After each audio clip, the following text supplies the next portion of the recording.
Hello students, welcome to my channel.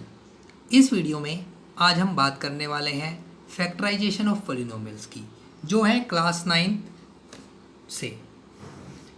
सबसे पहले इस वीडियो में बात करेंगे हम फैक्टराइजेशन के बारे में, उसके मेथड्स के बारे में, और उसके बाद हम क्वेश्चंस करेंगे क्लास 9 की आर.एस. अग्रवाल वाली बुक से। तो चलिए फ्रेंड्स स्टार्ट करते हैं। सबसे पहले जैसे कि ये हमने हेडिंग ली है फैक्टराइजेशन ऑफ पॉलिनोमियल्स। सबसे पहले हम जब इस वीडियो में करने वाले हैं फैक्टराइजेशन, तो फैक्टराइजेशन के बारे में आपको पता होना चाहिए कि फैक्टराइजेशन होता क्या है। फैक्टराइजेशन का मतलब होता है कि कोई भी हमें इक्वेशन दी होगी, कोई पॉलिनोमियल दिया होगा, उसे ब्रेक करना, मतलब उसे तोड़ना। फैक्टराइजेशन का मतलब हम कह देंगे कि तोड़ना। तो अब फैक्टराइजेशन करने के भी हमारे पास 2 मेथड्स होते हैं। मेथड्स तो कई टाइप के हो सकते हैं, लेकिन मैंने इसे 2 टाइप में डिवाइड किया है। एक तो है हमारा factorisation by taking out the common factor. एक तो मतलब जो हमारे क्वेश्चंस बनेंगे उसमें हम कॉमन लेके किसी भी पॉलिनोमियल को तोड़ देंगे या उसका फैक्टराइज कर देंगे। और दूसरा मेथड जो हमने लिया है वो लिया है फैक्टराइजेशन बाय ग्रुपिंग। इसमें हम जो फैक्टराइजेशन करेंगे वो ग्रुप्स बना के उसे तोड़ेंगे, मतलब जब ग्रुप्स बनाएंगे उसके बाद हम उस पॉलिनोमियल को ब्रेक करेंगे। तो चलिए हम कुछ क्वेश्चंस लेते हैं। सबसे पहले हम एग्जाम्पल लेते हैं। जैसे कि मैंने एक एग्जाम्पल लिया है 5a² - 20ab। जैसे ये क्वेश्चन है हमारा 5a² - 20ab। अब इसे हमें क्या करना है, फैक्टराइज करना है। ठीक है, अब देखिए यहाँ पे ग्रुपिंग तो बनेगी नहीं, इसे हम करना है कॉमन फैक्टर से। कॉमन फैक्टर का मतलब है हमें इसमें से कुछ ना कुछ कॉमन लेना है। अब कॉमन लेने का मतलब क्या है? कॉमन लेने का मतलब ये है कि एक टर्म हमारे पास ये है, एक टर्म ये है हमारे पास, जो इसके पास और इसके पास एक जैसी चीज़ है वो हम बाहर निकाल लेंगे, वही होता है कॉमन। जैसे कि 5a² दे रखा है तो हम इसे लिखेंगे 5 × a। यहाँ पे हम लिख के दिखा रहे हैं थोड़ा सा सीखने के लिए, और आगे वाले क्वेश्चन में हम डायरेक्ट करेंगे। अब यहाँ पे 20 दे रखा है। अब हम ऐसा देखते हैं भाई 5 की टेबल में 20 भी आता है, तो हम इसे ऐसे भी लिख सकते हैं 5 × 4, 5 × 2 × 2 भी लिख सकते थे। अब यहाँ पे a × b लिखा हुआ है, इसे a × b लिख लीजिए। ठीक है, अब देखिए इसमें से और इसमें से क्या कॉमन आ रहा है। भाई एक तो हमें दिख रहा है 5 कॉमन आ रहा है, तो हमने ये 5 लिख लिया अलग। ठीक है, और यहाँ से देखेंगे कि हमारे पास a कॉमन आ रहा है, एक हमने a ले लिया। अब देखिए यहाँ पे क्या बचा है, भाई 5a तो हमने बाहर निकाल लिया। अब यहाँ पे हमारे पास बचा a, उसके बाद यहाँ माइनस है, ये माइनस बचा, उसके बाद यहाँ बचा 4b, तो ये बचा 4b, और यही हमारा क्वेश्चन का हो गया सॉल्यूशन। तो ये क्वेश्चन हो गया हमारा फैक्टराइज, इसे ही बोलते हैं हम फैक्टराइजेशन। तो ये तो क्वेश्चन था हमारा कॉमन फैक्टर से। अब एक क्वेश्चन हम लेते हैं ग्रुपिंग से। ग्रुपिंग में क्या होगा, जैसे कि एग्जांपल ले लिया हमने ab + bc + ax + cx, ये हमें एक एग्जांपल दे रखा है। अब देखिए ग्रुपिंग में कैसे लेंगे। भाई अगर हम इस पूरे में से कुछ कॉमन लेना चाहिए, अगर मान लीजिए मैं इसे ब्रेक करूँ a × b, इसे मैंने करा a × b, इसे करा b × c, इसे करा a × x, इसे करा c × x। भाई इस पूरे में से तो कुछ कॉमन आ ही नहीं रहा। ठीक है भाई, देखो यहाँ पे a भी है, यहाँ b c है, यहाँ a x है, यहाँ इन दोनों में से कॉमन आ रहा है, यहाँ पे इन दोनों में से कुछ कॉमन आ रहा है। तो इसका मतलब ग्रुपिंग में से हमारा कुछ ना कुछ कॉमन आ रहा है। सबसे पहले हमने देखा इसमें से क्या कॉमन आ रहा है। इसमें से हमने देखा इसमें से हमारा क्या कॉमन आया, b कॉमन आया, तो हमने b कॉमन ले लिया। क्या बचा, a बचा, यहाँ प्लस बचा, और यहाँ c बचा। ठीक है, ये प्लस ऐसा का ऐसा ही उतार लिया हमने। अब देखिए यहाँ पे हमारा क्या बचता है। यहाँ पे हमने देखा यहाँ पे हमारा x कॉमन है, तो हमने x कॉमन ले लिया, और यहाँ क्या बचा, a बचा, यहाँ c बचा। ठीक है, अब आप देखेंगे कि यहाँ पे हमारा दोनों जगह a + c आ गया। इसका मतलब इस पूरी इक्वेशन में से हम a + c कॉमन ले सकते हैं। अब हमने क्या करा, यहाँ से a + c कॉमन ले लिया पूरे में से, ये यहाँ से हटा दिया। अब यहाँ क्या बचा, एक तो हमारा b बचा और प्लस x बचा, और यही हमारा क्या हो गया, फैक्टराइज। अब जब आप इसे मल्टीप्लाई करके सोल्व करेंगे तो आपका यही आ जाएगा। इसी तरीके से जब आप ये मल्टीप्लाई करके सोल्व करेंगे तो ये आ जाएगा। भाई जब हम अलजेब्रा कर रहे थे, जब अलजेब्रा में मल्टीप्लाई करते थे इस टाइप की इक्वेशंस को, तो हमारी इस टाइप की वैल्यू आती थी, इस टाइप से हमें गिवन होता था। लेकिन अब हमें क्या करा है, उल्टा करवा रहा है वो। अब हमें एक इक्वेशन दी है, पॉलिनोमियल दिया है, उससे हमें तोड़ के क्या करवा रहा है, फैक्टराइज करा रहा है उससे हमें। ठीक है, तो चलिए अब हम स्टार्ट करते हैं आर.एस. अग्रवाल की एक्सरसाइज 3A। फ्रेंड्स इन वीडियोस में हम करेंगे अब आर.एस. अग्रवाल का फुल सॉल्यूशन, तो आप अच्छे से सीखते जाइएगा। तो चलिए हम स्टार्ट करते हैं। Exercise 3a। जैसे कि इसमें फर्स्ट क्वेश्चन हमारा दे रखा है फैक्टराइज। जैसे कि हमारा जो दे रखा है बुक में वो फैक्टराइज दे रखा है। देखिए आप बुक में देख लीजिए एक बार, हमें कहा है फैक्टराइज एक्सरसाइज 3a में। तो सबसे पहले हम करते हैं एक्सरसाइज 3a का फर्स्ट क्वेश्चन। फर्स्ट क्वेश्चन में हमें कहा है कि 9x² प्लस के 12xy। अब इसे हमें फैक्टराइज करना है।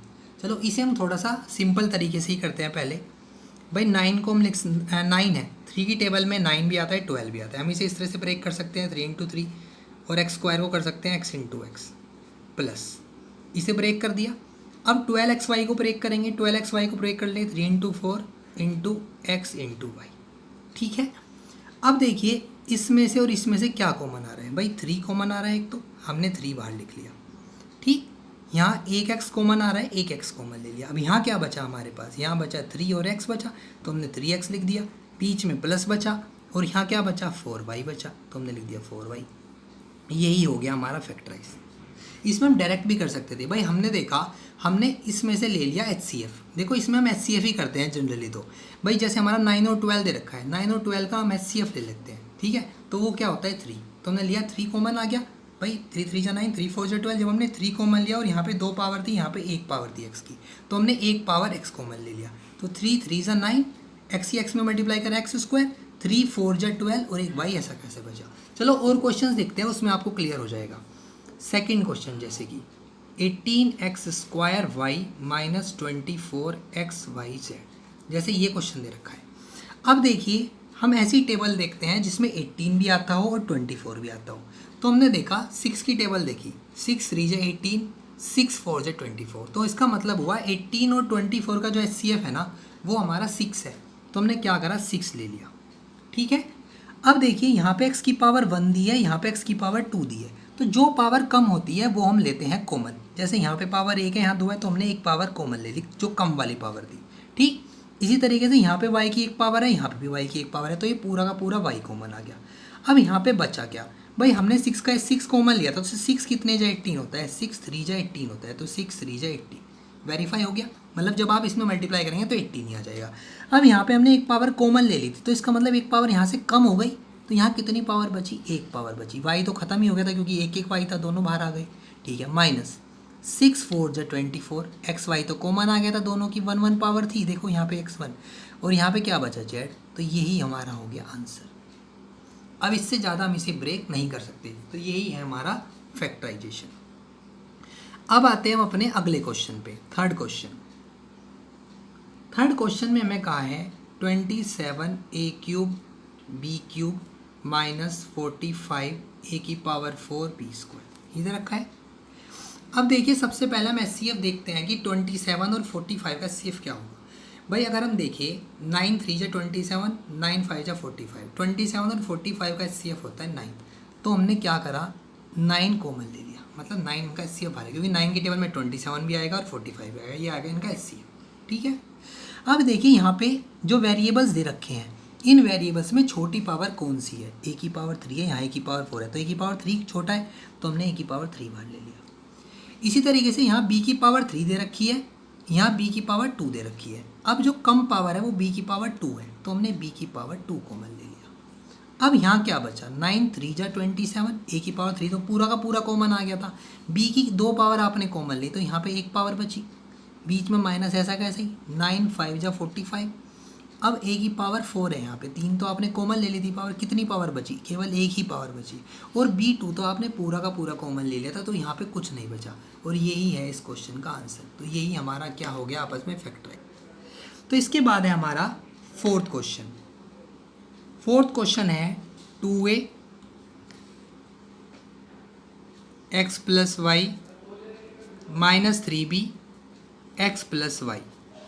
अब देखिए यहाँ पे आपको डायरेक्टली कुछ ना कुछ कॉमन दिख रहा होगा। भाई x प्लस वाई हमें कॉमन दिख रहा है। अब हमने क्या करा x प्लस वाई कॉमन ले लिया। भाई 2 और 3 का HCF तो 1 ही होता है, तो इसकी टेबल में ना तो 2 की टेबल में 3 आता ना 3 की में 2 आता, तो ये तो हम ले ही नहीं सकते। अब हमारा क्या बचा, यहाँ बचा 2a। भाई x प्लस वाई तो बाहर आ गया, अब बीच में बचा माइनस और ये 3 भी ऐसा का ऐसा ही, यही हो गया हमारा फैक्टराइज। ठीक है। अब आते हैं फिफ्थ क्वेश्चन पे। फिफ्थ क्वेश्चन है हमारा 2x P square plus Q square plus 4y P square plus Q square. देखो जो हमारे क्वेश्चन चल रहे हैं ना, ये हमारे कॉमन फैक्टर वाले मेथड से चल रहे हैं, अभी ग्रुपिंग वाले क्वेश्चन अभी नहीं आए हैं। अब इसमें आपको दिख रहा है कि P square Q square common दिख रहा है डायरेक्ट, तो एक तो आपने P square plus Q square common ले लिया। अब देखो यहाँ पे तो 2x दे रखा है, यहाँ 4y, भाई 2 की टेबल में तो 4 भी आता है, तो 2 और 4 का HCF 2 हो गया, तो इसका मतलब आप 2 भी कॉमन ले सकते हैं। तो आपने एक तो 2 कॉमन ले लिया और एक आपने कॉमन ले लिया P square plus Q square. अब यहाँ पे क्या बचा, यहाँ पे एक तो आपका खाली x बचा प्लस यहाँ पे क्या बचा 2y बचा। भाई P square plus Q square तो कॉमन ले लिया, जब आपने 2 बाहर लिया तो यहाँ पे 2 1 जा 2 बचा और यहाँ 2 2 जा 4 बचा, तो ये आपने बाहर ही ले लिया। तो ये ऐसा कैसे हो गया, यही हो गया हमारा फैक्टराइज। अब आइए 6 क्वेश्चन पे। 6 क्वेश्चन में है x a minus 5 plus Y 5 minus A. अब यहाँ पे दे रखा है x into A minus 5 plus Y into 5 minus A. अब आप देख सकते हैं भाई यहाँ पे तो कुछ कॉमन आ ही नहीं रहा, यहाँ पे तो a माइनस 5 दे रखा था, यहाँ 5 माइनस ए दे रखा था। अगर हम यहाँ से माइनस कॉमन ले ले तो ये a माइनस 5 ही हो जाएगा। तो हमने क्या करा, x ऐसा कैसा लिखा, ये a माइनस 5 ऐसा कैसा लिखा। अब जब हम यहाँ से माइनस कॉमन लेते हैं तो जोन सा साइन यहाँ होता है वो साइन उल्टा हो जाता है। उल्टा का मतलब अगर यहाँ साइन प्लस है तो माइनस हो जाता है, माइनस होता है तो प्लस हो जाता है। तो जब हम इसमें से माइनस कॉमन लेंगे तो वो माइनस, ये प्लस का तो माइनस हो गया और ये हमारा हो गया a माइनस 5 बन गया सेम। भाई जब आप मल्टीप्लाई करेंगे तो यही हो जाएगा। अब हमारा a माइनस 5 इस पूरे में से कॉमन आ गया। माइनस कॉमन लेना तो आपने पहले क्लास में सीखा ही होगा। तो ये बचा x माइनस वाई और यही हमारा क्या हो गया फैक्टराइज। भाई हमने इस पूरे में से a माइनस 5 कॉमन ले लिया तो क्या बचा, x माइनस वाई बचा। अब आइए 7th क्वेश्चन पे। फ्रेंड्स इस वीडियो में जो हम बात करेंगे वो केवल क्वेश्चन नंबर 10 तक करेंगे, उसके बाद जो आगे के क्वेश्चन है वो हम नेक्स्ट वीडियो में करेंगे, ठीक है। तो देखिए 7th question 4a plus b minus 6a plus b का होल स्क्वायर। अब देखो भाई 4 दे रखा है या 6 दे रखा है, 4 और 6 का जो HCF होता है वो 2 होता है। 2 की टेबल में 4 भी आएगा 6 भी आएगा, तो हमने एक तो 2 कॉमन ले लिया, ठीक है। चलो ब्रेक करके दिखाता हूँ आपको शॉर्ट में कैसे करा था। मतलब हमने ये प्लस बी ऐसा कैसा हो गया, ये 6 को लिख सकते हो आप 2 मल्टीप्लाई 3 a प्लस बी का होल स्क्वायर लिखा हुआ है, इसका मतलब a प्लस बी 2 बार लिखा हुआ है, ठीक है। अब देखो कॉमन क्या आ सकता है भाई, एक तो 2 कॉमन आ गया तुम्हारा यहाँ से, एक तो 2 कॉमन आ गया और a प्लस बी एक बार कॉमन आ गया, तो एक a प्लस बी आपने यहाँ से कॉमन ले लिया। तो यहाँ पे क्या बचा भाई, a प्लस बी तो गायब हो गया, ये 2 भी गायब हुआ, तो क्या बचा, एक तो 2 बचा यहाँ पे खाली और यहाँ बचा 3 और ये a प्लस बी बचा। वैसे तो आपका यहीं सोल्व हो गया, लेकिन आप इसे और भी सोल्व कर सकते हैं। वैसे तो यही आपका आंसर हो गया, फैक्टराइज हो चुका। इसे आप सिंप्लीफाई कर देंगे 2 माइनस, इसके अंदर मल्टीप्लाई करेंगे 3a minus plus minus 3b, यही हो गया आपका आंसर फैक्टराइज। इसके बाद आते हैं हम नेक्स्ट क्वेश्चन पे, 8th क्वेश्चन। 8th क्वेश्चन में क्या कहा है, 8th क्वेश्चन है 8 3a माइनस 2b का whole square minus 10 3a minus 2b, ठीक है। अब देखो उसी तरीके से यहाँ पे हमारी 2 पावर है इस चीज़ की, यहाँ पे 1 पावर है, ठीक है। भाई 8 और 10 में से अगर कॉमन ले तो 2 कॉमन आएगा, क्योंकि 2 4 जाए 2 5 जाए 10, तो हमने 2 कॉमन ले लिया या, ठीक है। और यहाँ से 1 पावर कॉमन ले ली, तो ये बचा 3a minus 2b। 1 power common ले ली जो छोटी पावर है, क्योंकि ये दोनों एक ही जैसी टर्म है। तो यहाँ क्या बचा 2 4 जा 8 और यहाँ पे 1 पावर हमारी ऐसी की ऐसी बची, क्योंकि हमारी 2 पावर थी, है ना। 1 पावर हमने जब बाहर ले ली तो 1 ही पावर बची, माइनस 2 5 जा 10, ये तो 1 पावर बाहर ही आ गई थी हमारी, जैसे आपको इस क्वेश्चन में बताया ऊपर वाले में। आप ब्रेक करके भी सोल्व करके देख सकते हैं, ठीक है। अब 2 इंटू 3a माइनस 2b, इसके अंदर मल्टीप्लाई कर लीजिए, 4 3 जा 12a माइनस 8b माइनस 5, और यही हो गया हमारा इसका फैक्टराइज, ठीक है। इसके बाद आते हैं हम अपने नेक्स्ट क्वेश्चन पे। नेक्स्ट क्वेश्चन है हमारा क्वेश्चन नंबर 9। क्वेश्चन नंबर 9 में कहा है x into X plus Y का whole cube minus 3x square Y X plus Y, ठीक है। देखिए थोड़ा सा लॉन्ग क्वेश्चन है हमारा, ध्यान से कॉमन लेंगे। भाई यहाँ पे x प्लस वाई की पावर 3 दी है और यहाँ पे x प्लस वाई की पावर 1 दी है, यहाँ पे x की पावर 1 दी है और यहाँ की x की पावर 2 दी है। तो सबसे पहले हम इस x में से इनमें से कॉमन ले लेते हैं। एक तो x की पावर 1 है या 2 है, तो x की पावर जो छोटी पावर होगी वही कॉमन ले लिया हमने। यहाँ पे x की पावर 3 है, यहाँ पे x की पावर 1 है, तो x की पावर 1 कॉमन ले ली जो छोटी पावर होगी। ठीक है, अब x तो खत्म हो गया, एक पावर थी, यहाँ पे बचा x प्लस वाई की होल स्क्वायर बच गया, माइनस यहाँ पे एक तो 3 बचा, एक x बचा और एक y बचा, ये तो हमने बाहर ले लिया था, जो बचा वो हमने लिख दिया। यहाँ पे भी छोड़ सकते हैं, अदरवाइज आगे भी सोल्व कर सकते हैं। तो इसे सोल्व करेंगे, a प्लस बी का होल स्क्वायर लगाएंगे, a square plus b square plus 2ab minus 3xy। ठीक है, ये हो गया x plus y, x square plus y square plus minus minus minus कर लेंगे तो ये बचा माइनस xy। यही हो गया हमारा आंसर। ठीक है, अब आते हैं इसके बाद हम 10th क्वेश्चन पे। देखो जो हमारा 10th क्वेश्चन है, 10th क्वेश्चन हमारा ग्रुपिंग में से है। ठीक है, देख लेते हैं 10th क्वेश्चन भी। X cube plus 2x square plus के 5x प्लस के 10। अब देखिए भाई, इस पूरे में से तो कुछ कॉमन आएगा नहीं, इन तीनों में से x कॉमन आ सकता है लेकिन यहाँ से नहीं आएगा। तो हम देख सकते हैं कि अगर हम इन दोनों में से कुछ कॉमन ले, भाई हमने यहाँ से x स्क्वायर कॉमन ले लिया क्योंकि x की पावर 2 है, यहाँ 3 है, तो जो छोटी पावर है वो कॉमन ले ली, तो यहाँ पे एक x बचा और यहाँ पे 2 बचा खाली। इसी तरीके से हम इस पूरे में से 5 कॉमन ले सकते हैं, तो 5 1 जा 5, 5 2 जा 10 आ गया कॉमन। अब आप देख सकते हैं कि हमारा इनमें दोनों में x प्लस 2 कॉमन आ गया, तो हम x प्लस 2 कॉमन ले लेंगे पूरे में से। यहाँ क्या बचेगा, एक्स स्क्वायर बचेगा प्लस 5 बचेगा, तो हमने लिख दिया एक्स स्क्वायर प्लस के 5। तो यही हो गया हमारा फैक्टराइज। ठीक है, तो फ्रेंड्स यहाँ तक हमने बात कर ली है एक्सरसाइज 3A के क्वेश्चन नंबर 10 तक की। इससे अगली वीडियो में हम बात करेंगे आगे की और क्वेश्चंस की। तो okay friends, thank you for watching my video.